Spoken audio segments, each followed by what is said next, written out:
For your presence this morning, especially our guests from BDSSD, our officers of BIPSD. Hindi po matatapos ang ating journey, ang ating struggle, ang ating advocacy after we end this event this morning. Nagsisimula pa lang tayo. Gusto ko lang banggitin sa inyo na dalawang bagay lang po ang dahilan kung bakit nagkakagulo sa Pilipinas ngayon. Dalawa lang. One is greed for power. Kung nakikita nyo kung sino-sino na lang ang i-appoint at gusto pang manatili sa power, yung mga nakaupo. Greed of power. And the next is greed for profit.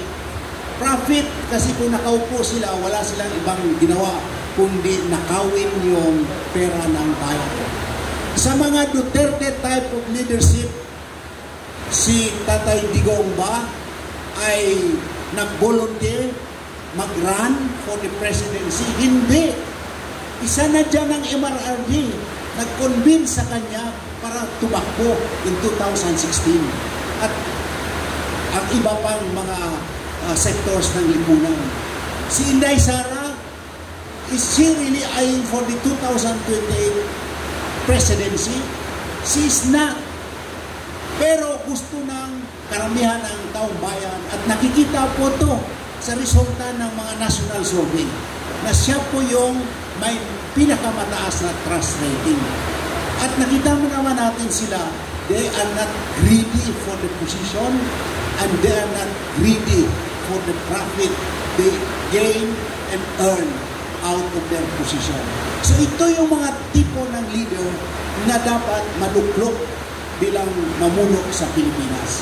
So, with BIPSD, I hope you continue to throw your unqualified support because when we say we support BIP Sara because we believe that she has the quality to transform this country to greater heights within the context of peace and development. Thank you very much. Thank you, Doctor. And that ends our forum. Maraming salamat sa inyo. And wait for the next forum. Thank you very much.